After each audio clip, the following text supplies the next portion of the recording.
जय श्रीमन्नारायण दोस्तों, राधे राधे। दोस्तों, आप सभी को गोपाष्टमी की हार्दिक शुभकामनाएं। जैसा कि आप सभी जानते हैं, पूरे भारतवर्ष में गोपाष्टमी का पर्व मनाया जा रहा है, लेकिन सबसे ज़्यादा धूमधाम तरीके से मनाया जा रहा है वह गोकुल, मथुरा और वृंदावन में।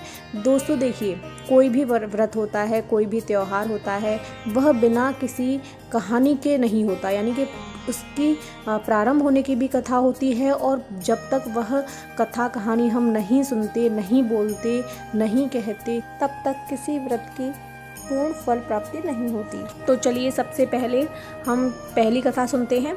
जब कृष्ण भगवान ने अपने जीवन के छठे वर्ष में कदम रखा, तब वे अपनी मैया यशोदा से जिद करने लगे कि अब वे बड़े हो गए हैं और बछड़े को चराने के बजाय वे गैया चराना चाहते हैं। उनके हट के आगे मैया को हार माननी पड़ी और मैया ने उन्हें अपने पिता नंद बाबा के पास इसकी आज्ञा लेने भेज दिया। भगवान कृष्ण ने नंद बाबा के सामने जिद रख दी कि अब वे गैया ही चराएंगे। नंद बाबा ने गैया चराने के लिए पंडित महाराज को मुहूर्त निकालने कह दिया।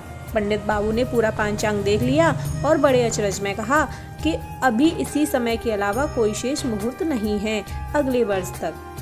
ऐसा उन्होंने कान्हा जी ने उनसे कहा कि अगर आप ऐसा बोलोगे तो मैं आपको ढेर सारा माखन दूंगा और आपको आज का ही मुहूर्त निकालना है। भगवान की इच्छा के आगे कोई क्या मुहूर्त था। वह दिन गोपाष्टमी का था, जब श्री कृष्ण ने गैया पालन शुरू किया। उस दिन माता ने अपने कान्हा को बहुत सुंदर तैयार किया, मोर मुकुट लगाया, पैरों में घुंघरू पहनाए और सुंदर सी पादुका पहनने दी। लेकिन कान्हा ने वे पादुकाएं नहीं पहनी। उन्होंने मैया से कहा, अगर तुम इन सभी गैया को चरण पादुका पैरों में बांधोगी तभी मैं यह पहनूंगा। मैया यह देख भावुक हो जाती हैं और कृष्ण बिना पैरों में कुछ पहने अपनी गैया को चराने के लिए चले जाते हैं। इस प्रकार कार्तिक शुक्ल पक्ष के दिन से गोपाष्टमी मनाई जाती है। भगवान कृष्ण के जीवन में गौ का महत्व बहुत अधिक है। गौ सेवा के कारण ही इंद्र ने उनका नाम गोविंद रखा था। उन्होंने गाय के महत्व को सभी के सामने रखा। स्वयं भगवान ने गौ माता की सेवा की। अब हम देखते हैं दूसरी कथा।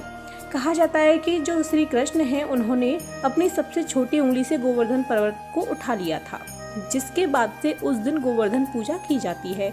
ब्रज में इंद्र का प्रकोप इस तरह बरसा कि लगातार बारिश होती रही, जिससे बचाने के लिए कृष्ण ने 7 दिन तक पर्वत को अपनी एक ही उंगली पर उठाए रखा था। गोपाष्टमी के ही दिन भगवान इंद्र ने अपनी हार स्वीकार की थी, जिसके बाद श्री कृष्ण ने गोवर्धन पर्वत नीचे रख दिया। अब तीसरी कथा है कि गोपाष्टमी से जुड़ी हुई, वो ये कि राधा भी गाय चराने के लिए वन में जाना चाहती थी, लेकिन लड़की होने की वजह से उन्हें इस बात के लिए कोई हाँ नहीं करता था। जिसके बाद राधा को एक तरकीब सूझी। उन्होंने ग्वाला जैसे कपड़े पहने और वन में श्री कृष्ण के साथ गाय चराने चली गईं। तो दोस्तों, ये थी गोपाष्टमी पर्व से संबंधित 3 कथाएं जो कि हमने आपसे कहीं। अगर आप हमारे चैनल पर नए हैं तो प्लीज़ हमारे चैनल को सब्सक्राइब करें, और अगर आपको हमारी ये कहानी पसंद आई हो तो प्लीज़ वीडियो को लाइक करें। धन्यवाद।